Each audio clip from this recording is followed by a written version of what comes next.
চোখ দুইটা বন্ধ করলে মনে হয় আমার জীবনে যত হায়াত পেলাম সব গুনায় কাটায় দিলাম। হাতের গুনাহ, চোখের গুনাহ, কানের গুনাহ, জবানের গুনাহ, অন্তরের কল্পনার গুনাহ।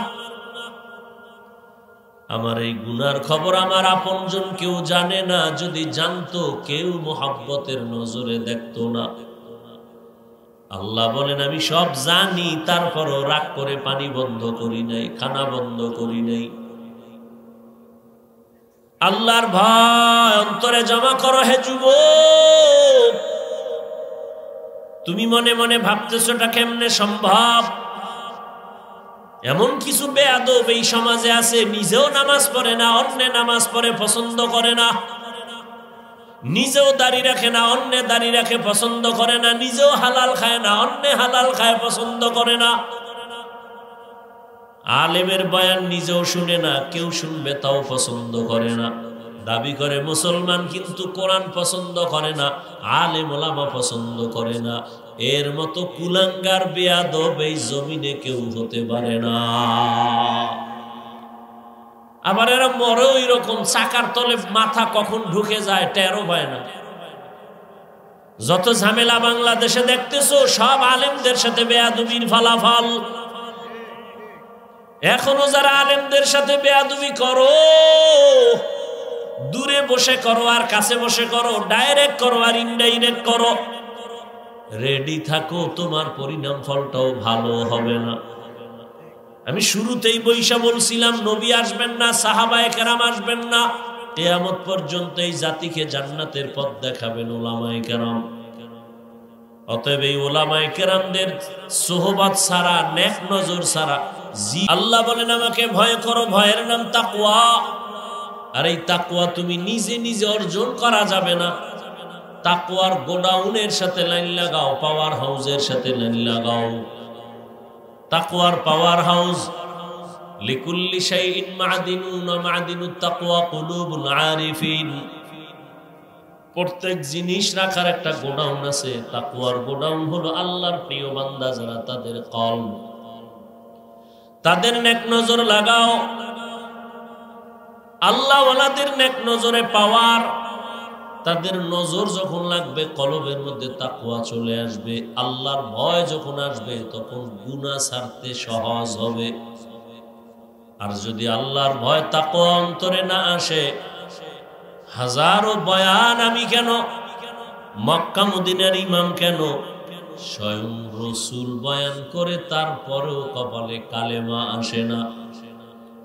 যেই রহমতের নবীর চেহারা মোবারক এক নজর দিয়া তাকাইলে পেটের ক্ষুধা নিবারণ হয়, ওই নবীকে 13 বছর পর্যন্ত দেখিয়াও কালেমা পড়ে নাই আবু জাহাল। আর অন্যদিকে একজন 27 বছরের যুবক তরবারি নিয়ে দৌড়ায় আমার নবীকে জবাই করার জন্য। রহমতের নবীকে দেখা মাত্র কালেমা পড়ে মুসলমান হয়ে গেল। আল্লাহর ভয় যখন আসবে তখনই বান্দা গুনাহ ছাড়া সহজ। আর এই ভয়টা অর্জন করার একমাত্র ঠিকানা আল্লাহ পাকের ওলি যারা, আহলুল্লাহ যারা, তাদের নেক নজর। কারণ তাদের নজরের মধ্যে পাওয়ার আছে। قال رسول الله صلى الله عليه وآله وسلم اتقوا فراسة المؤمن فإنه ينظر بنور الله। আল্লাহর প্রিয় বান্দা মুমিন যারা, এদের মধ্যে ফেরাসাতের পাওয়ার আছে। তোমরা সাবধান, সতর্ক। তারা চামড়ার চোখ দিয়ে দেখে না, আল্লাহর দেয়া নূরের আলো দিয়ে তারা অনেক কিছু দেখেন। দ্বিতীয় আল্লাহ কর্মসূচি দিলেন, ওয়ালা তামুতুন্না ইল্লা ওয়া আনতুম মুসলিমুন। তোমরা কেউ মুসলমান না হওয়া পর্যন্ত মরণ বরণ করিও না। আল্লাহ তাআলা বলেন না মাওলানা না হইয়া মরিও না, পীর না হইয়া মরিও না, ডাক্তার প্রফেসর ইঞ্জিনিয়ার না হইয়া মরিও না, ধনী না হইয়া মরিও না। তুমি ধনী না গরিব, আলেম না মূর্খ, ইমাম না মুক্তাদি, ডাক্তার না রোগী, জানার প্রয়োজন নাই। পরিচয় আল্লাহর আদালতে একটাই, তুমি মুসলমান কিনা। মুসলমান কাকে বলে? আল্লাহ মুমিনকে বললেন মুসলমান হইয়া মরো।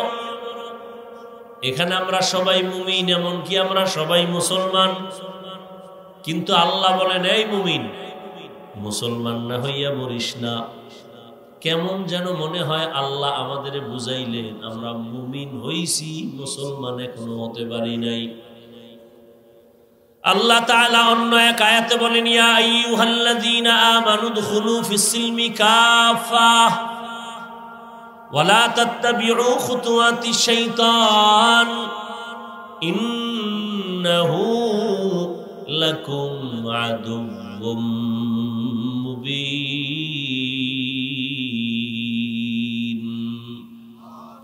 আল্লাহ বলেন ও মুমিন, ইসলামের মধ্যে পরিপূর্ণ ঢুকে যাও। তো মুসলমান হওয়ার মানে কি? আমরা সবাই মুমিন দাবি করি, মুসলমানও দাবি করি। উলামায়ে কেরাম ঈমান আর ইসলামকে এক বলছেন, আবার কেউ আলাদাও বলছেন। বলে কেমন? কয় ঈমানটা কলব থেকে শুরু, বের হয় বাহিরে, আর ইসলামটা উপর থেকে শুরু হইয়া ভেতরে যায়। মূল ঈমানের পর ইসলাম। একজনে আল্লাহ মানে, নবী মানে, কোরআন মানে, হাদিস মানে, বলে আমি মানি। আল্লাহ এক মানি, নবী মানি, মুমিন। বলে ইসলাম কি? বলে আল ইসলাম গরদান নেহাদান বতাআত, আল্লাহর কাছে নিজের ইচ্ছাকে বিলীন করে দেওয়া, আল্লাহর হুকুমের সামনে নিজেকে আত্মসমর্পণ করা, বিনয়ের সাথে, জোরে না, নিজের থেকে স্বেচ্ছায়, আদবের সাথে, গায়ের জোরে না। আল্লাহ যে হুকুম করেছেন তা আমার জীবনের পাথেও, আমার বুঝে আসলেও মানি, না আসলেও মানি। আল্লাহ চায় তুমি মুসলমান হইয়া যদি কবরে যাও, আমি তোমাকে বিনা হিসাবে জান্নাত দিয়ে দিব। সহজ কথা, মুসলমান হইয়া মরার মানে হলো তুমি গুনাহমুক্ত হইয়া মরো। গুনাহমুক্ত কেমনে হইবা? জীবনের এক অংশ তো পেছনে গেছে, সামনে আর এক অংশ। পেছনেও বহু গুনাহ করেছি, সামনেও গুনাহ হওয়ার সম্ভাবনা। বলে পিছনের গুনাহ থেকেও নিজেকে পবিত্র বানাও, সামনে গুনাহ যেন না হয়, এই ক্ষেত্রেও সতর্ক। বলে পিছনের গুনাহ থেকে কেমনে আমি মুক্ত হব? একটা মেডিসিন ব্যবহার করো, জীবনের পিছনে কোনো গুনাহই আর আমলনামায় লেখা থাকবে না। পিছনের গুনাহ থেকে বাঁচার জন্য, মুক্ত হওয়ার জন্য একটা মেডিসিন হলো তওবা ইস্তেগফার। তওবা ইস্তেগফারের মাধ্যমে তুমি গুনাহ থেকে নিজেকে পবিত্র বানাও। পিছনে, সামনে যেন গুনাহ না হয়, সেজন্য আর একটা পুঁজি তুমি ধরে রাখো, ওই পুঁজির নাম হলো তাকওয়া। আর তাকওয়া যদি অন্তরে জমা করতে চাও, এই জমিনে আল্লাহর প্রিয় বান্দা যারা মুত্তাকি, যাদের দেখলে দিল নরম হয়, যাদের বয়ান শুনলে চোখে পানি আসে, এমন আল্লাহওয়ালার পরামর্শ নিয়ে, নেক নজর নিয়ে নিজের জীবনটাকে ধন্য বানাও। গুনাহমুক্ত হইয়া বিছানায় যাও, না হয় মরার আগেই কিন্তু বিপদ শুরু হয়ে যাবে। ও আমার কলিজার যুবক বাবারা, দুনিয়া রং তামাশায় পরে তো গুনাহ কম করো নাই। আর ওলামায়ে কেরামের সাথে যাদের ভালোবাসা মোহাব্বত দেখো, সেই স্কুলে পড়িয়া, কলেজে পড়িয়াও তার রং ভালো। তাকাইয়া দেখো কত যুবক স্কুল কলেজে পড়ে, নামাজ পড়ে নাই। ঢাকা কলেজে যাও, জাহাঙ্গীরনগরে যাও, অনেক ছাত্র মাথায় পাগড়ি, বড় দাড়ি, বড় জামা, মনে হয় যেন কোন মসজিদের খতিব। ভাই তুমি কোন মসজিদের খতিব? বলে আমি আরবি পারি না। কিসের খতিব? বলে তো তোমার এমন রং কেন? আমি কলেজে পড়ি, কিন্তু উলামায়ে কেরামের নেক নজর দিয়ে আমি রং লাগায় দিছি। কলেজের ছাত্রেরও নাই? তোর কপালে এত অভিশাপ লাগছে কার? তুমি পারো না কেন রে বাবা? তোমার মতো যুবক রাস্তায় গাড়ি চালায়, নামাজ পড়ে, সালাম দিয়া কথা বলে, তুমি পারো না কেন? তোমার কপাল কেন খারাপ? তোমার মতো যুবক র্যাব, আর্মি, পুলিশ, বিডিআরের চাকরি করে নামাজি দাড়িওয়ালা, ওসি, ডিসি, এসপি নামাজি দাড়িওয়ালা, ডাক্তার, প্রফেসর, ইঞ্জিনিয়ার নামাজি দাড়িওয়ালা। বলো তুমি কেন পারো না? তোমার কপাল বুঝি খারাপ? এখনো সময় আছে, তওবা করে নাও। মনটাকে বুঝাও রে মন। আমার মতো যুবক জেনারেল লাইনে থাকিও যদি নদীর মধ্যে কাজ করে, জমিনে কাজ করে, নামাজ পড়ে, আমি কেন পারবো না? আমি যে এতক্ষণ তোমাকে বুঝাইয়া বয়ান করতেছি, একবারও কিন্তু বলি না সবাই হুজুর হওয়া লাগবে। আমি একবারও বলি নাই পাঁচকল্লি পড়ছি তোমরাও পড়তে হবে। আমি কওমি মাদ্রাসায় পড়েছি, তোমাকেও পড়তে হবে। আমি তাবলীগ করি, পীর সাহেবের মুরিদ, তোমাকেও তাই করতে হবে। একবারও বলি নাই। বরং আমি শেষ কথা বলে যাই, যুবক বাবারা, স্কুলে পড়ো আলহামদুলিল্লাহ, কলেজে পড়ো আলহামদুলিল্লাহ, চাকরি করো, ব্যবসা করো আলহামদুলিল্লাহ। জানি না আমার মতো এত আপন করে তোমাকে কেউ বলবে কিনা। বরং আমি যে এত আবেগ দিয়ে বলি, অনেকে আমাকে নিষেধ করে, এত আবেগ দিয়ে যুবকদের এমন কেন বলেন? স্কুলের পক্ষে বলছি, কলেজের পক্ষে বলছি, বড় মন নিয়ে তাকিদ দিয়ে বলি, স্কুল ছাড়বি না, কলেজ ছাড়বি না। খুব কঠিন ভাবে বলি। কলেজে লেখাপড়া করে ডাক্তার হও, ইঞ্জিনিয়ার হও, প্রফেসর হও, সাংবাদিক হও, ব্যবসায়ী হও, চাকরিজীবী হও। এই রকম তাকিদ দিয়া কেউ বলে না, ও আল্লাহর বাবা, আল্লাহর বান্দা, নবীরা আশেক, বাবারা শোনো, কিন্তু শেষে আমার একটা ছোট্ট দাবি, তুমি ডাক্তার হও, ইঞ্জিনিয়ার হও, প্রফেসর হও, যাই হও না কেন, অনুরোধ বেয়াদব হইও না। বলবে এটা কেমন কথা? বলে হ্যাঁ, 3 জায়গার বেয়াদবি তো তোর জীবন ধ্বংসের কারণ। এক জায়গার বেয়াদবি মা বাবার সাথে বেয়াদবি, আর এক জায়গার বেয়াদবি শিক্ষকের সাথে বেয়াদবি, আর এক জায়গার বেয়াদবি উলামায়ে কেরামের সাথে বেয়াদবি। বলে করলে কি হবে? লিখে রাখ, মা বাবার বদদুয়া যদি কপালে লাগাও, মরার আগে পঙ্গু হয়ে যেতে হবে। শিক্ষকের সাথে বেয়াদবি করে যদি বদদুয়া কপালে নাও, লেখাপড়া শিক্ষা জগৎ থেকে হারিয়ে যাবা। উলামায়ে কেরামের সাথে বেয়াদবি করে যদি বদদুয়া কপালে লেগেই যায়, জীবনের সুন্দর আদর্শ খুঁজে পাইবা না। আমি কিন্তু তোমার লাইনের মানুষদের দিয়ে উদাহরণ দিয়ে দিছি। তোমার লাইনের মানুষ আছে জেনারেল লাইনে, আল্লাহর হুকুম মতো চলে, আলেমের পরামর্শ নিয়ে চলে। এখনো সময় আছে, শুধু এতটুকুই বুঝাও রে মান। হাফিজ ভাই তো একবারও বলে নাই টুপি দাড়ি রেখা তসবিহ হাতে নিয়ে বড় হুজুর হও। বরং আমি বলে গেলাম, তুমি ডাক্তার হও, তবে বেয়াদব হইও না। যদি বেয়াদবি কইরা ডাক্তার হও, তাসলিমার মতো জুতা খাইয়া দেশ থেকে পালানো লাগবে। আদবালা ডাক্তার হও, ইঞ্জিনিয়ার হও, প্রফেসর হও, সাংবাদিক হও, ব্যবসায়ী হও, মা বাবার দোয়া নিও, শিক্ষকের দোয়া নিও, উলামায়ে কেরামের পরামর্শ নিয়ে নবীর তরিকা মেনে চলো। তোমার জন্য এটা কঠিন লাগে, কিন্তু আমি যে উদাহরণ দিছি এর জবাব খুঁজো। তোমার লাইনের ছেলে যদি পারে, তুমি পারবা না কেন? আর কোনো নতুন ওয়াজের দরকার নাই। ওই যে একটু আগে বলছিলাম না, কপাল যদি ভালো হয় তো নবীজিরে জবাই করতে এসেও কালেমা পড়ে। আর কপাল যদি পুড়িয়া যায়, তাহলে নবীজির বয়ান শুইনাও কালেমা পড়ে না। হাজারো বয়ান শুনে কিন্তু না, এরপরও কিন্তু দিল বাঁকা। এত বয়ানের পরও সেই নামাজিদের বিরোধিতা করে, আলেমের বিরোধিতা করবে। কিছু আবু জাহালওয়ালা অন্তরের মানুষ এই জমিনে এখনো আছে, থাকবে। আবার ওমরের মেজাজওয়ালা বান্দা ওই জমিনে আছে, থাকবে। ও পর্দার আড়ালের মা বোনেরা, আপনাদের সন্তানকে যতটা কথাই আমি বুঝাইলাম, আপনাদের চেষ্টা, দোয়া, কান্না না থাকলে এগুলো সম্ভব হবে না। কারণ মায়ের কারণেই সন্তান ভালো খারাপ।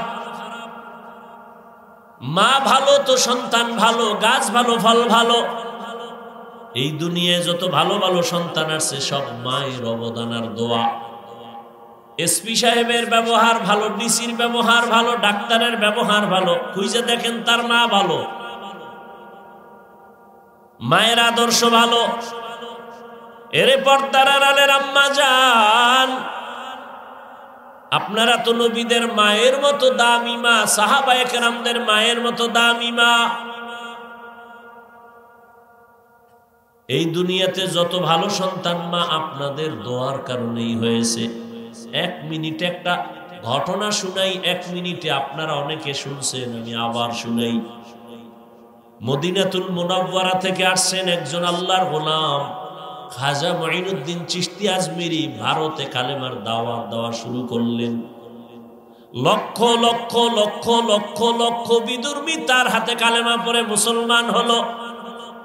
খাজা মঈনুদ্দিন চিশতি আজমিরি বাড়িতে যাইয়া মায়ের সামনে বড় হাসি, বড় আনন্দিত। আম্মাজান বলেন, মঈনুদ্দিন এত আনন্দ কেন করো? বলে, মা আমার হাতে বহু বিধর্মী মুসলমান হয়েছে। খুশি। মা ডেকে বলে, বাবা এটা তো তোমার বাহাদুরি না, তো এটা তো আমি মায়ের বাহাদুরি। খাজা মঈনুদ্দিন চিশতি আজমিরি কয়, আম্মাজান কি আপনার বাহাদুরি? মা চোখের পানি ছেড়ে কান্না করে বলে, সন্তান তুই আমার গর্ভে যখন আসছো আমি মা এক রাত ঘুমাই নাই। রাতের গভীরে আমি সেজদায় পড়ে আল্লাহর আদালতে কান্না করে দোয়া করেছি, হে মালিক আমার গর্ভের সন্তান তোমার খাস ওলি হিসাবে কবুল করো। দুনিয়াতে যখন তুই আসছো রে সন্তান, আমি মা তোকে যতদিন দুগ্ধ পান করাইছি, আল্লাহর কসম একটা ফোঁটা দুধও আমি মা তোর মুখে বিনা ওযুতে দেই নাই। বিনা ওযুতে আমি তোকে কখনো দুধ পান করাই নাই। এরে আম্মা জান, খাজা মঈনুদ্দিনের মাও তো মা, আপনারাও মা। এখনো সময় আছে, তওবা করেন। আপনাদের মতো কত মহিলা এই এলাকায় এখনো আছে, বেপরদায় চলে না, নামাজ ছাড়ে না, মোবাইলে সময় নষ্ট করে না, স্বামীর মালের খেয়ানত করে না, সন্তানগুলো আদর্শওয়ালা বানানোর মেহনত করে। এরে আম্মা জান, আপনারা কেন পারবেন না? এখনো সময় আছে, তওবা করেন। মনে মনে আল্লাহকে বলেন, হে মালিক আর বেপরদায় চলবো না, আর নামাজ ছাড়বো না, মোবাইলে সময় নষ্ট করব না, স্বামীর মাল খেয়ানত করব না, সন্তানকে আদর্শওয়ালা বানানোর মেহনত করব। ও আমার যুবক বাবারা, বৃদ্ধ বাবাজিরা, এখনো সময় আছে, তওবা করো। জীবনে আর দাড়ি কাটবা না, নামাজ ছাড়বা না, বেপরদায় চলবা না, মা বাবার সাথে বেয়াদবি করবা না, শিক্ষকের দোয়া নিয়া, ওলামায়ে কেরামের পরামর্শ নিয়া নবীর তরিকায় চলবা। ওয়া মাওলানা মুহাম্মাদান আবদুহু ওয়া রাসূলুহু। আল্লাহুম্মা সাল্লি আলা মুহাম্মাদিন নবিয়্যিল উম্মি ওয়া আলা আলিহি ওয়া সাল্লিম তাসলিমা। ওয়া বা'দু ফাআউযু বিল্লাহি মিনাশ শাইতানির রাজীম।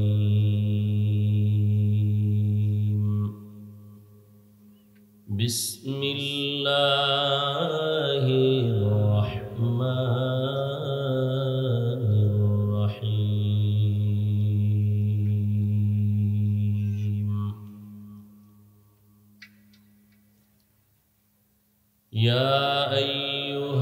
الذين آمنوا اتقوا الله حق تقاته ولا تموتن إلا وأنتم مسلمون.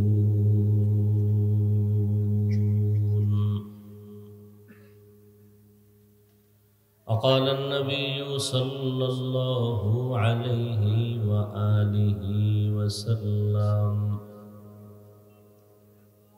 ألا كلكم راع وكلكم مسؤول عن رعيته،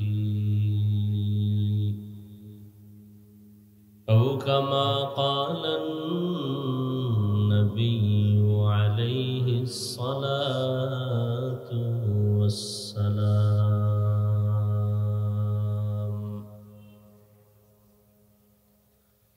صدق الله مولانا العظيم وصدق رسوله النبي الأمي الكريم، ونحن على ذلك من الشاهدين والشاكرين والذاكرين،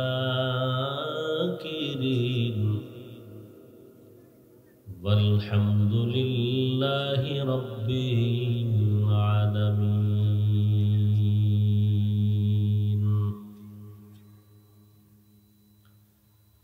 سبحانك لا علم لنا إلا ما علمتنا إنك أنت العليم الحكيم. رب اشرح لي صدري ويسر لي أمري واحلل عقدة من لساني يفقه قولي.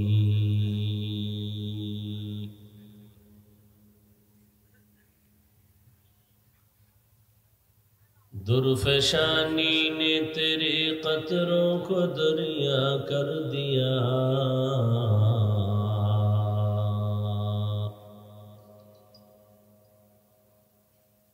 दुर्फशानी ने तेरे कतरों को दरिया कर दिया, दिल को रोशन कर दिया, आँखों को बीना कर दिया, दिल को रोशन कर दिया, आँखों को बीना कर दिया।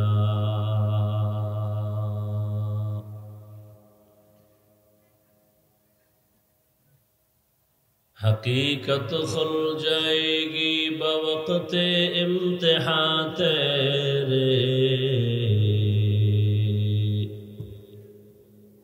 हकीकत खुल जाएगी बवक़्ते इम्तिहान तेरे, कि सुस्ती में या मेहनत में गुजारी जिंदगी तूने, कि सुस्ती में या मेहनत में गुजारी जिंदगी तूने।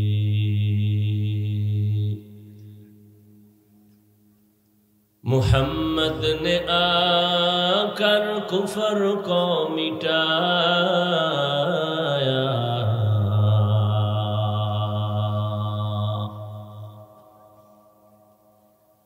मुहम्मद ने आकर कुफर को मिटाया, कुफर को मिटाकर सदाकत बताया, कुफर को मिटाकर सदाकत बताया। এই সাউন্ডটা স্পষ্ট হয় না কেন? রিকো বন্ধ করো, রিভার্ব দাও, সাউন্ড স্পষ্ট করো।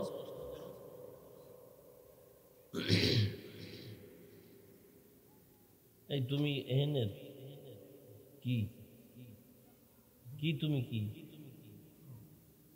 কোন জুড়ে সামনে বসছো কেন?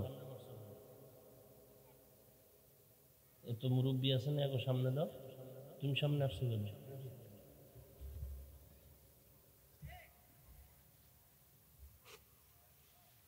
ওয়াজ মাহফিল কি বলবো, আল্লাহ বেজার হয়ে যায়, ভালোই লাগে না।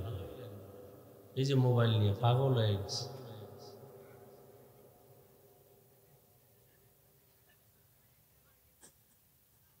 যারা লাইভ দেখো মোবাইলটা ধৈরে ভেঙে ফেলাই, জরিমানা আমি দেব। যারা লাইভ দিবে ধৈরে ভেঙে ফেলাই, ফাইজ নেমি যত, আল্লাহর মোহব্বত নাই, মানুষকে দেখাইতেছে আমি এখানে বসছি লাইভ দিতেছি। সব লাইভ বন্ধ করে দেন, যার সামনে যারা লাইভ দিছে মোবাইল বন্ধ করেন।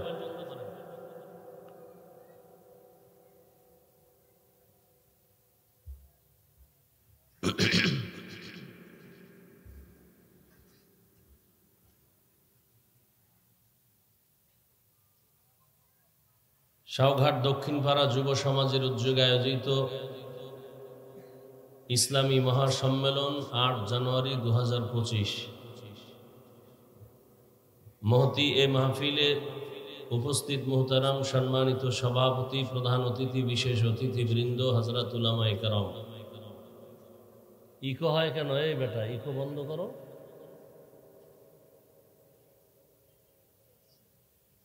আর মনিটরের সাউন্ড বাড়াও, হালকা মনিটরের সাউন্ড বাড়াও। আল্লাহ পাকের দরবারে শুকর যে আল্লাহ আমাদেরকে সুস্থ রেখেছেন এবং পৃথিবীর শ্রেষ্ঠ মজলিস, উলামায়ে আহলে হকের মজলিস, গুনাহ মাফের মজলিস, তওবা কবুলের মজলিস, বরকতিয়ে মজলিসে আল্লাহ আমাদেরকে আসা বসার তৌফিক দান করেছেন। মোহাব্বতে জবান খুলে শুকর আদায় করি আলহামদুলিল্লাহ। দরুদ ও সালাম সৈয়দুল মুরসালিন, রহমাতুল্লিল আলামিন, শফিউল মুজনিবিন, খাতামুন নবিয়্যিন, সৈয়দুস সাকালাইন, ইমামুল মুরসালিন, শফিয়ে আজম, রসুল আকরম, রহমত আলম, নবিয়ুল আরব আল আজম, হাবিব কিবরিয়া, আশরফুল আম্বিয়া, সৈয়দুল আম্বিয়া, হজরত মুহাম্মদুর রসুল্লাহ। সবাই আবার পড়েন। নবীর নামে দরুদ পড়লে সওয়াব না গুনাহ? একবার পড়ছেন সাল্লাল্লাহু, সাথে সাথে 3টা পুরস্কার আল্লাহ দিয়ে দিয়েছেন। প্রথম পুরস্কার 10টা গুনাহ মাফ হয়ে গেছে। দ্বিতীয় পুরস্কার 10টা নেক আমলনামায় যোগ হয়েছে। তৃতীয় পুরস্কার আল্লাহর দরবারে 10 গুণ মর্যাদা বেড়ে গেছে। 10টা গুনাহ যে মাফ হলো, এই 10টা গুনাহ আল্লাহ নেক দ্বারা পরিবর্তন করে দিয়েছেন। আপনারা অনেক রাগ করতেছেন আমার উপরে। আচ্ছা, কেউ যদি আমার বয়ানটা রেকর্ড করতে চায়, বয়ান শুনবে, তাহলে এই মিডিয়ার থেকে সকালবেলা ডাউনলোড করে নিতে পারবে না? বলেন। তা তুমি মোবাইল হাতে নিয়ে কেন এই শুধু শুধু সময় নষ্ট করো? নাম্বার 2, রেকর্ড করার ইচ্ছা থাকলে তো লাইভ দেওয়া লাগে না? লাগে? লাইভ কেন? তুমি চুপচাপ রেকর্ড করবা, লাইভ কেন? ছবি কেন? বসছেন বেহেশতের বাগানে, বসে বসে করতেছেন কবিরা গুনাহ, তো কিসের হেদায়াত হবে?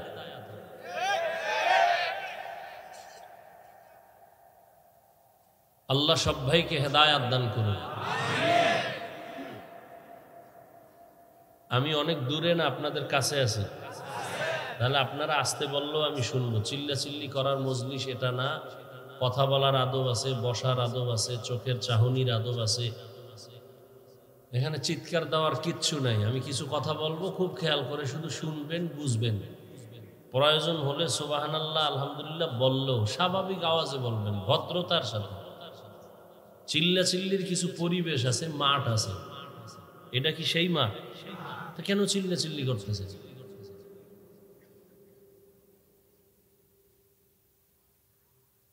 এই বলনেওয়ালা থাকবে না, মরে গেলে এক এক করে সব মরে যাবে, তখন সবাই এক লাইনে থাকবে। এখন আমি খারাপ কেন? আমি একা বলি। সবাই যদি বলতো তখন আর খারাপ না।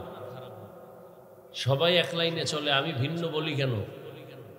মানুষের ব্রেনে এটা ঢুকছে যে এত হুজুর ওয়াজ করলো, কারো ব্রেনে লাগলো না, ওনার লাগলো কেন? ওনারে বাদ দাও। জাতি বক্তা বাদ দিতে চায়, আকাম বাদ দিতে চায় না। কপাল এত খারাপ হয়েছে। দেখেন না, ওয়াজ উপলক্ষে মার্কেট, এখানে বেহেশতের বাজার আর পার্শ্বে হইল জাহান্নামের বাজার। সেখানে বেলুনের দোকান, খেলনার দোকান, সেখানে যুবতী মেয়েরা ঘুরে, মহিলারা ঘুরে, যুবকরা ঘুরে, কবিরা গুনাহ করে। এ কি? কোরআন হাদিসের বয়ান হবে, মানুষ কান্না করবে, হেদায়েতের দৌলত নিয়ে মা বাবার জন্য দোয়া করে বাড়ি যাবে। বাড়ি যায় বেলুন হাতে নিয়ে, মাছ হাতে নিয়ে। এগুলো কি?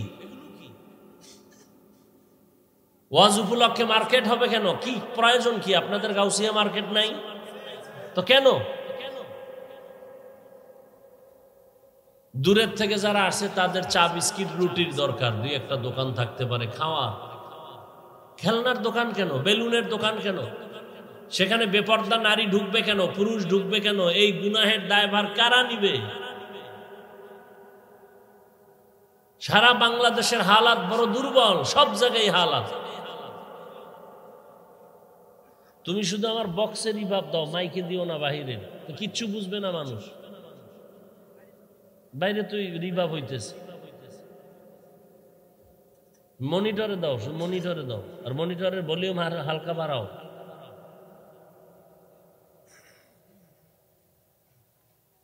আল্লাহ সবাইকে হেদায়াত দান করুন। ওই যে বললাম, জাতির কপাল খারাপ, যে বক্তা বাদ দিবে, আকাম বাদ দিবে। আল্লাহ আমাকে হেদায়াত দান করে। আপনাদের হেদায়াত লাগলে আপনারা বইলে নিয়ে, দোয়া করলেও মামলা হয়। এজন্য আমার দোয়া আমি করে নিলাম, আপনাদের লাগলে করে নিন। আল্লাহ আমাকে হেদায়াত দান করে। আপনাদের লাগলে আপনারটা আপনি বলে নেন, জানলা আমারও দিও।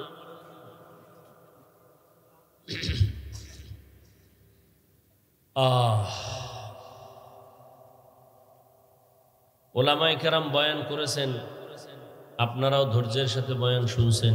ভাই কানে আওয়াজ দাও, বুঝো, এতবার বলতেছি মনিটরের সাউন্ডটা বাড়াও। আমার বাইরে মাইক দরকার নাই, আমার প্যান্ডেল ঠিক রাখো।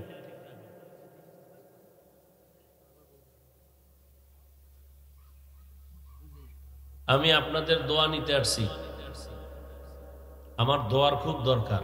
সবাই কি বড় দোয়া করেনি? আর যে চোরারা বড় দোয়া করে, ওদের বড় দোয়া কবুলও হবে না। কথা বুঝেন? ভালো মানুষ কখনো বড় দোয়া করে না, দোয়া করে। আল্লাহ পাক এ মাহফিল হেদায়াতের জরিয়া হিসেবে কবুল করেন। যারা আয়োজন করেছেন আমার যুবক বাবারা, আল্লাহ তাদেরকে দ্বীনের দায়ী খাদেম হিসেবে কবুল করেন। অনেক জায়গায় যুবকরা ওয়াজ মাহফিল করে, 13তম 14তম নামাজ পড়েন। কি হয়ে এত সুন্দর ওয়াজ করাইতেছ? নামাজ। এই মানুষ হেদায়েত হইলে আমরা এই উসিলায় জান্নাত পাবো। সর্বাঙ্গে ঘা ঔষধ দিব কোথা? ওলামায়ে কেরামের ইজ্জতকে আল্লাহ বেশি বেশি বাড়ায় দেয়। ওলামায়ে কেরামের বিরোধিতা যারা লেখালেখি করে, বলা বলি করে, আল্লাহ ওদের হেদায়াত দান করে। খুব কঠিন এক ষড়যন্ত্র চলতেছে আলেমদের বিরুদ্ধে। আমার মুসলমান বাবারা বুঝে না, না বুঝেই ফেসবুকে আবল তাবল বলা বলি করে, লেখালেখি করে। ওলামায়ে কেরামের বিরুদ্ধে লেখা মানেই হলো ইসলামের উপরে কলম ধরা। ওলামাদের বদনাম মানে ইসলামের বদনাম। কারণ কিয়ামত তো চিল্লাইতে নিষেধ করছি না? কিয়ামত পর্যন্ত নবীজি আর আসবেন, সাহাবায়ে কেরাম আসবেন, কোন আইম্মায়ে কেরাম আসবেন। কিয়ামত পর্যন্ত এই জাতিকে সঠিক পথ দেখাবেন কোরআন সুন্নাহর আলোকে একমাত্র ওলামায়ে কেরাম। সারা দুনিয়ার বিধর্মীরা চিন্তা করছে যে ইসলাম বন্ধ করো বললে মাইর, ওয়াজ বন্ধ করো এটাও বলা যাবে না। কি করা যায়? আলেমের দোষ বের করো, বের করে মানুষের সামনে প্রকাশ করো। মানুষের প্রতি যদি আলেমের ঘৃণা এসে যায়, আলেমের প্রতি মানুষের অন্তরে ঘৃণা জমে, তখন আর আলেমের পিছে নামাজ পড়বে না, বয়ান শুনবে না, তো অটোমেটিক দ্বীনের আলো নিভে যাবে। যেমন মক্তব চলতো না সকালবেলা, বাংলাদেশে দাঁড়িয়ে কোনো হিন্দু, কোনো বৌদ্ধ, কোনো ইহুদি, কোনো খ্রিস্টান কোনোদিন বলে নাই, কোনো নাস্তিক বলে নাই মক্তব বন্ধ করো। এমন অপকর্ম আর চক্রান্ত করেছে, অটোমেটিক মক্তব বন্ধ হয়ে গেছে। ফজরের আজান দিতে মুয়াজ্জিন সাহেব যখন উঠেন, তখন ঘরের আম্মাজান উঠেন, সন্তানকে কেজিতে পাঠাবেন, ওখানে বই ফ্রি, গাড়ি ফ্রি, নাস্তা ফ্রি। বড় কঠিন হালাত। এখন মক্তব অটোমেটিক বন্ধ হয়ে গেছে। আলেমের ষড়যন্ত্র পেছনে লাগছে, আন্তর্জাতিক চক্রান্ত। আমগো দেশের অন্ধভক্ত কিছু আছে, বুঝে না, মনে চাইছে 2 কলম লেখা দিছে, মনে করছে সে কামিয়াব হয়ে গেছে, সফল হয়ে গেছে। একদিকে ইসলামের বদনাম করলো, অন্যদিকে নিজের কপালকে পুড়ে ফেলল। এজন্য দোয়া করলাম যে আলেমের ইজ্জত আল্লাহ বাড়ায় দেন। যারা তাদের সম্মান নষ্ট করার বিভিন্ন প্রক্রিয়ায় ষড়যন্ত্র করে, লেখালেখি করে, আল্লাহ তাদের হেদায়াত দান করে।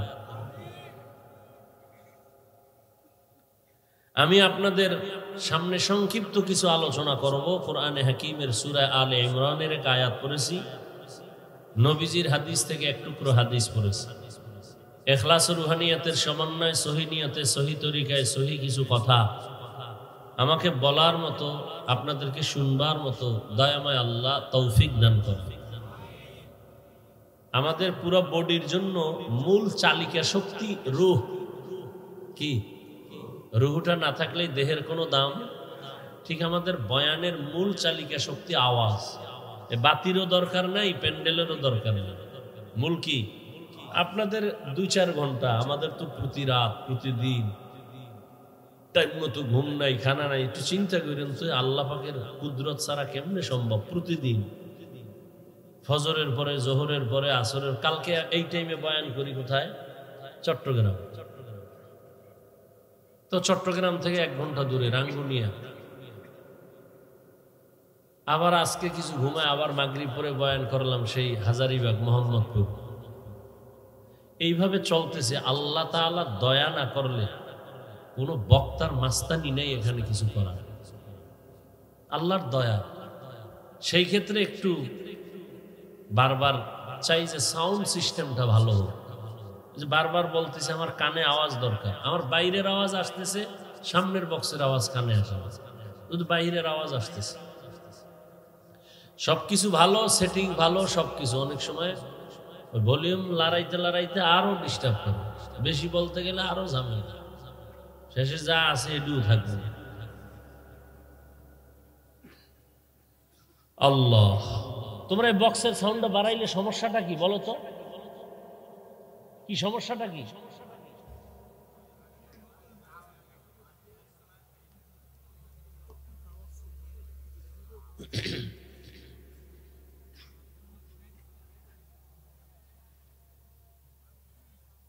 ইয়া আইয়ুহাল্লাযীনা আমানু, আল্লাহ বলেন হে মুমিন, ইত্তাকিল্লাহ, আল্লাহকে ভয় করো, হাক্কা তুকাতি, ভয় করার মতো হক আদায় করো। ওয়ালা তামুতুন্না ইল্লা ওয়া আনতুম মুসলিমুন, সতর্কবাণী, মুসলমান না হইয়া কেউ মরিও না। রহমতের নবী বলেন, আলা কুল্লুকুম রাঈন ওয়া কুল্লুকুম মাসউলুন আন রাইয়াতিহি, সাবধান হে উম্মত, তোমরা প্রত্যেকেই দায়িত্বশীল। আল্লাহর আদালতে দায়িত্বের কারণে জবাবদিহিতার কাঠগড়ায় দাঁড়াতে হবে। সাহাবী নবীকে জিজ্ঞাসা করলেন, ইয়া রাসূলুল্লাহ, দায়িত্বশীল কে, কার উপর? রহমতের নবী বললেন, অধীনস্থদের যিনি কর্তা হবেন, গার্ডিয়ান হবেন, তিনি হবেন অধীনস্থদের দায়িত্বশীল। যেমন প্রত্যেক সন্তান পিতামাতার অধীন, মা বাবা সন্তানের দায়িত্বশীল। প্রত্যেক স্ত্রী স্বামীর অধীন, প্রত্যেক স্বামী স্ত্রীর জন্য দায়িত্বশীল। প্রত্যেক ছাত্র শিক্ষকের অধীন, প্রত্যেক শিক্ষক ছাত্রের জন্য দায়িত্বশীল, প্রত্যেক মুসল্লি মসজিদের ইমাম খতিবের অধীন, প্রত্যেক ইমাম ও খতিব মুসল্লিদের দায়িত্বশীল। মুসল্লিদের দায়িত্বশীল কমিটি না ইমাম খতিব? কমিটি কিসের দায়িত্বশীল? কমিটি হলো মসজিদের বিল্ডিং এর দায়িত্বশীল, কেমনে মেরামত করবে, কেমনে চারতলা করবে, কেমনে রং লাগাবে। এখন কমিটি মাস্তানি করে, মুসল্লি তো দূরের কথা, ইমামের উপরে, খতিবের উপরে। ঠিক নেই? ইমামরে চালায়, মুয়াজ্জিনরে চালায়, মাঝে মাঝে ধমক দেয়, মাঝে মাঝে গালিও দেয়। কত বড় বেয়াদব চিন্তা করেন। আর এই দোষ কাকে দিবেন? শিয়ালের হাতে মুরগি দিছেন আমানত, তা তো কি হবে? এই তো হারামখোরের হাতে ধর্মের চাবি দিলে তো তাই হবে। আল্লাহ হেদায়াত দান করুন।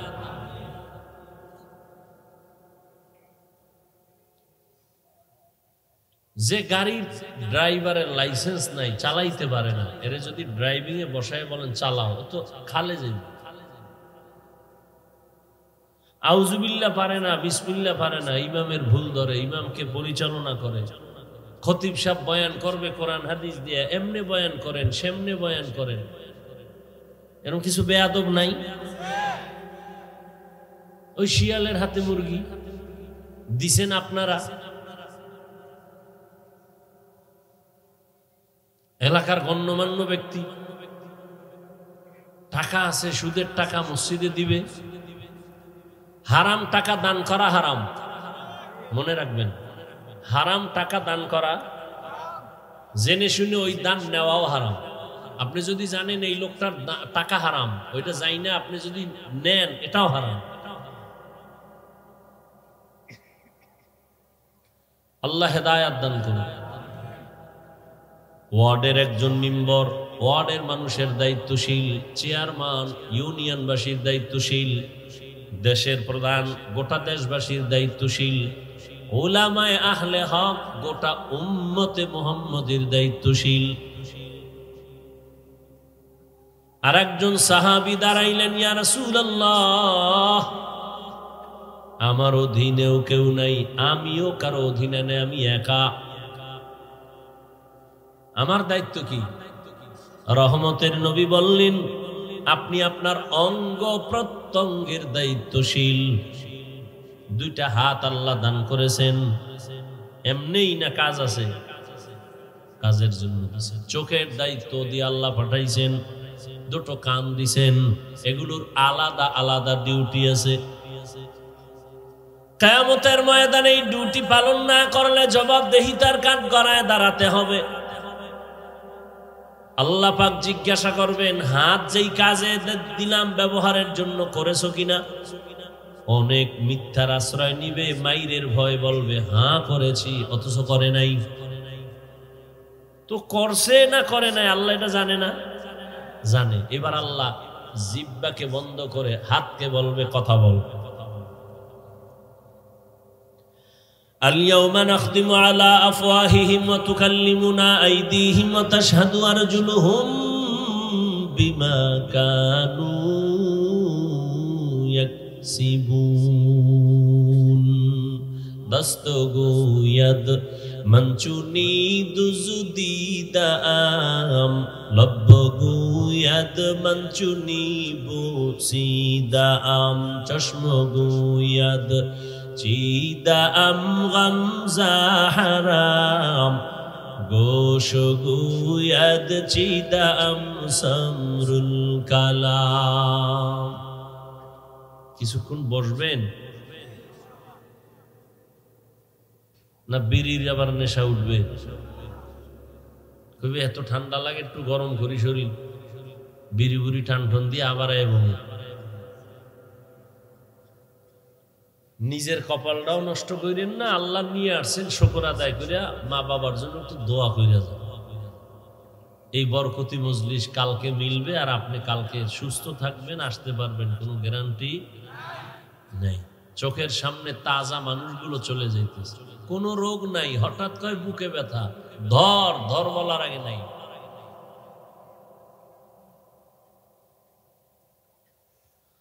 আল্লাহ। আর একজন সাহাবী কিয়ামতের ময়দানে আল্লাহ জিজ্ঞাসা করবেন, হাত কথা বলো, চোখ বলবে কথা বলো। বাস্তবে কিন্তু হাত কথা বলতে পারে না, চোখ কথা বলতে পারে না, এটাই সত্য, এটাই বাস্তব। কিন্তু আল্লাহ যদি কুদরতের ক্ষমতা দেন, কথা বলেন না কেন? হাত কথা বলবে আল্লাহর দরবারে। ও দয়ার মালিক, এখন কেমনে কথা বলবে? হাতের তো মুখ নাই, কথা কম, মাওলা কেমনে বলাইবেন সেটা তো মাওলা জানে। নবীজি খেজুর গাছের সাথে টাক লাগায় আমি খুতবা দেন, মরা খেজুর গাছ।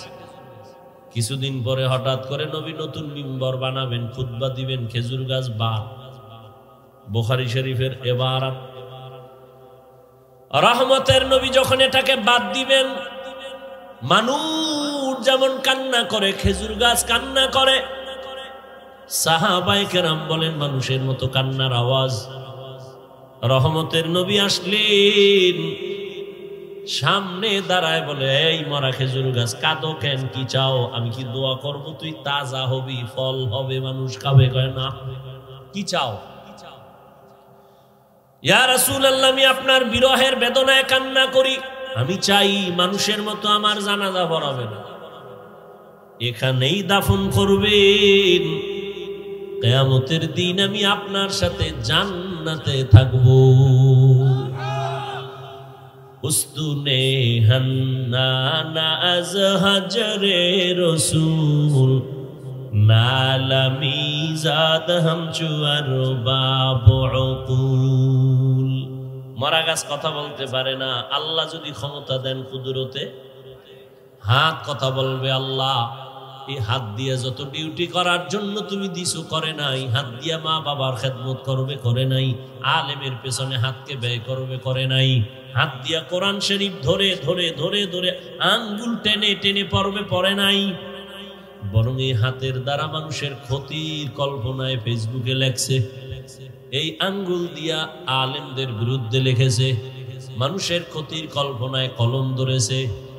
চোখ বলো তোমাকে দিয়া ডিউটি যথাযথ পালন হলো কিনা? চোখ বলবে হয় নাই, তুমি যা দেখতে বলছো দেখে নাই। এই চোখ দিয়া মা বাবা দেখবে সওয়াব, এই চক্ষু দিয়ে আলেম দেখবে সওয়াব, কোরআন খুলে খুলে দেখবে সওয়াব, বাইতুল্লাহ দেখবে সওয়াব। তোমার দেয়া চক্ষু দিয়ে কোরআন খুলে দেখে নাই, মা বাবার দিকে মোহাব্বতের নজরে দেখে নাই, আলেমের দিকে দেখে নাই, বাইতুল্লাহ যায়ও নাই, দেখো নাই। কি করছে? সারা রাত মোবাইল খুলে খুলে কবিরা গুনাহ কবিরা গুনাহ কবিরা গুনাহ দেখে দেখে রাত কাটিয়েছে। দুনিয়ার মানুষ যদি অন্ধকারে সিসি ক্যামেরা বানাইয়া রেকর্ড করতে পারে, আল্লাহ পারবে না? আল্লাহ এতই দুর্বল? আমার আল্লাহ তো মানুষকে মেধা দিয়েছেন, এত মেধা সম্পন্ন মানুষগুলো মাঝে মাঝে একটা তার যদি আঁকা বাঁকা হয়ে যায়, পুরা মানুষটার মেধাই নষ্ট। ভালো ভালো ভালো ভালো বুদ্ধিজীবী, ভালো ভালো বুদ্ধিমানওয়ালা বিচক্ষণ হঠাৎ করে পাগল হয়ে যায়, যায় না? আর যাবে না কেন? যত বুদ্ধিজীবীর টাইটেল তত মদের বোতল বড়, এটা তাদের ট্র্যাডিশন। মদ পান না করলে নেতা হওয়া যায় না, বড় হওয়া যায় না, বড় বুদ্ধিজীবী হওয়া যায় না। খাইয়া টাল হয়ে পড়ে থাকে, লঙ্গি একদিক হে আর একদিক, বৌরে মা কয়। এরপরে আস্তে আস্তে ক্যান্সারে ভুগতে মরে। কি সত্য কথাটা স্বীকার করতে এত টেনশন কেন? ঠোঁট আল্লাহর সামনে কথা বলবে আল্লাহ, এই ঠোঁট দিয়া সুবহান আল্লাহ তাসবিহ পড়বে, আলহামদুলিল্লাহ পড়বে, পড়ে নাই।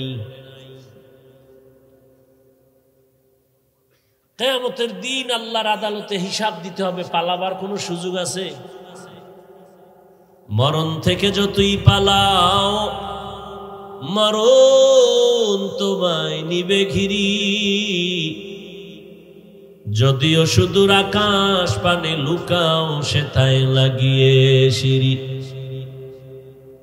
নদী পথে নৌকা চালাও ও মাঝি ভাই, বেলা ডোবার আগে আমি ওপার উঠতে চাই।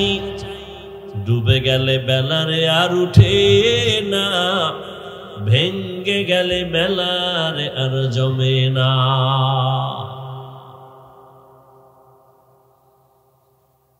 কিয়ামতের ময়দানে হাজির হতে হবে, পালাবার কোনো রাস্তা নাই। ও আমার কলিজার যুবক, আমগো হুজুর গো যত চ্যালেঞ্জ সব কিছুর গোড়া কোরআন। এটা এমন একটা কিতাব, সিন্ধুকে কেউ তালা মেরে রাখে নাই খোলামেলা। ১৫০০ বছরের বেশি হয়ে গেল, আমার আল্লাহ নিজে চ্যালেঞ্জ দিয়েছেন এই কোরআনে কোনো ভুল নাই, লা রাইবা ফি।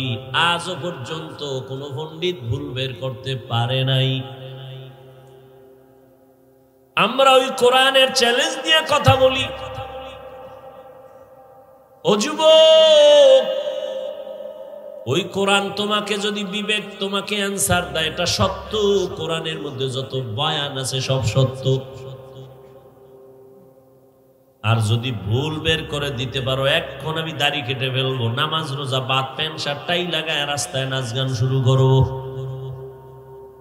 তুমি কেন? বড় বড় বড় বড় বড় বড় পণ্ডিতেরাও পারে নাই, বরং বহু পণ্ডিতেরা মাথা নত করে কোরআনের সামনে কালেমাওয়ালা হয়ে গেছে। অতএব তোমাকে ভাবতে হবে কোরআন সত্য। তাহলে কোরআনের ভেতরে জান্নাতের বয়ান আছে, তাও সত্য। জাহান্নামের বয়ান আছে, তাও সত্য। না মিথ্যা? সত্য। জান্নাতের বয়ান আসেনি, জাহান্নামের বয়ান আসেনি? আছে। কে জান্নাতে যাবে কে জাহান্নামে যাবে তাও আল্লাহ বলেছেন। ইন্নাল আবরারা লাফি নাঈম। কোরআন যদি সত্য হয় তো আমাদের প্রত্যেকটা কথাই কি কোরআন থেকে বলতেছি, হাদিস থেকে বলতেছি। তো কোরআনে জান্নাতের বয়ান আছে, জাহান্নামের বয়ান আছে। কে জান্নাতে যাবে কে জাহান্নামে যাবে তাও বলা আছে। ইন্নাল আবরারা লাফি নাঈম ওয়া ইন্নাল ফুজ্জারা লাফি জাহিম। নেক আমল যারা করবে তারা জান্নাতের প্রতীক, যারা গুনাহ করবে তারা জাহান্নামের প্রতীক। জান্নাতটা কেমন শান্তির জায়গা, জাহান্নাম কেমন আযাবের জায়গা, তাও আল্লাহ বয়ান করেছেন। এজন্য আল্লাহ পাক রব্বুল আলামিন চান তার মোহাব্বতের কোন বান্দা বান্দি যেন জাহান্নামে না যায়। এ কারণে রব্বুল আলামিন কোরআনে এই আয়াতের মধ্যে দুইটা কর্মসূচি দিয়েছেন মুমিনদেরকে। ইয়া আইয়ুহাল্লাযীনা আমানুত্তাকুল্লাহা হাক্কা তুকাতিহ। প্রথম কর্মসূচি আল্লাহকে ভয় কর। দ্বিতীয় কর্মসূচি ওয়ালা তামুতুন্না ইল্লা ওয়া আনতুম মুসলিমুন। মুসলমান না হইয়া কেউ মরবা না। প্রথম কর্মসূচি আল্লাহকে ভয় করো, ভয় করার মতো হক আদায় করে। সাহাবায়ে কেরামে আয়াত শুনে পরেশান হয়ে গেলেন। আল্লাহ যত বড়, ওই পরিমাণ আল্লাহকে ভয় করা কোন বান্দা বান্দির দ্বারা সম্ভব না। হক আদায় কেমনে করবে বান্দা আল্লাহর? নবীজির কাছে গিয়া পরেশান, নবীও পরেশান। সাথে সাথে আল্লাহ সান্ত্বনার আয়াত নিয়ে জিব্রাইলকে পাঠিয়ে দিলেন, যাও নবীরে গিয়া আয়াত শুনায়া দাও, ইত্তাকিল্লাহা মাস্তাতাতুম। আমার হক আদায় করে ভয় করতে হবে না। কিন্তু প্রত্যেক বান্দা বান্দি যেন তার সাধ্য মতো আল্লাহকে ভয় করে। এই ভয়ের নাম তাকওয়া। যে ব্যক্তি আল্লাহকে ভয় করবেন ওই ভয়ের নাম তাকওয়া। যিনি ভয় করবেন তার নাম মুত্তাকি। এই ভয় সবার অন্তরে জমা থাকে না, অর্জন করা লাগে। কিন্তু আশ্চর্য, সবাই তো বলে আমি আল্লাহকে ভয় করি। এখানে এত মানুষ, আমি যদি প্রশ্ন করি আপনারা কারা কারা আল্লাহকে ভয় করেন, সবাই হাত উঠাবে না? অথচ এখানে এমন আশিকে রাসূল আছেন, ফজর পড়ে নাই, যোহর পড়ে নাই, আসর পড়ে নাই, মাগরিব পড়ে নাই, এশাও পড়ে নাই, সেও বলে আমি আল্লাহকে ভয় করি। আমি নামাজ পড়িয়াও বলি আল্লাহকে ভয় করি। আপনি রোজা না রাখিয়া বলেন আল্লাহকে ভয় করি। আমি রোজা ঠিক রেখে বলি আল্লাহকে ভয় করি। আমি হালাল খাইয়া বলি আল্লাহকে ভয় করি। আপনি হারাম খাইয়া বলেন ভয় করি। আমি পর্দা ঠিক রেখে বলি আল্লাহকে ভয় করি। আপনি পর্দা না করেই বলেন আল্লাহকে ভয় করি। দুই ভয় কি সমান? মূলত আপনি আসলে ভয় কি জিনিস বুঝেনই না। একজনে সাপ দেখলে বড় ভয় পায়, সাপের ভয় পায়, তার মানে সাপ কি ধরবে? বরং সাপ যেখানে থাকার সম্ভাবনা সেখানেও যাবে না। অনেকে এই পরিমাণ সাপকে ভয় পায়, ঘুমের মধ্যে সাপ সাপ চিল্লায়। তওবা করার মতো যদি অন্তর তৈরি হয়, মুনাফিকি না থাকে, খাঁটি তওবার নিয়ত যাদের আছে, দুটো হাত আমার আল্লাহকে দেখাইয়া দাও। আয় আল্লাহ, আমাদের হাতগুলো কবুল করে নেন, তওবা কবুল করে নেন, তওবার উপরে মজবুত হইয়া চলার তৌফিক আমাদের দান করেন। আমিন।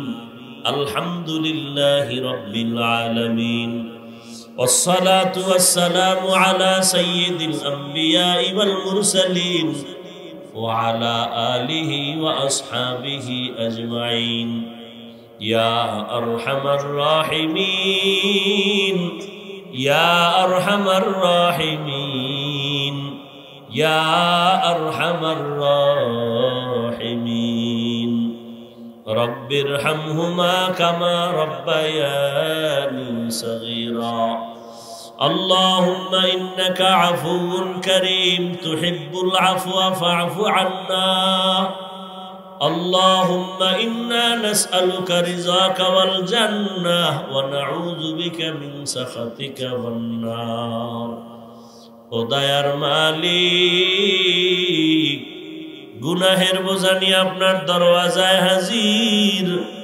আয় আল্লাহ, কত উলামায়ে কেরাম, মুরব্বী, হাজী সাহেব, পর্দার আড়ালে মা বোনেরা, আমার যুবক বাবারা, ছাত্র ভাইরা, ব্যবসায়ী, চাকরিজীবীরা, মেহেরবানি করে আমাদের জীবনের সবার গুনাহগুলো মাফ করে দেন।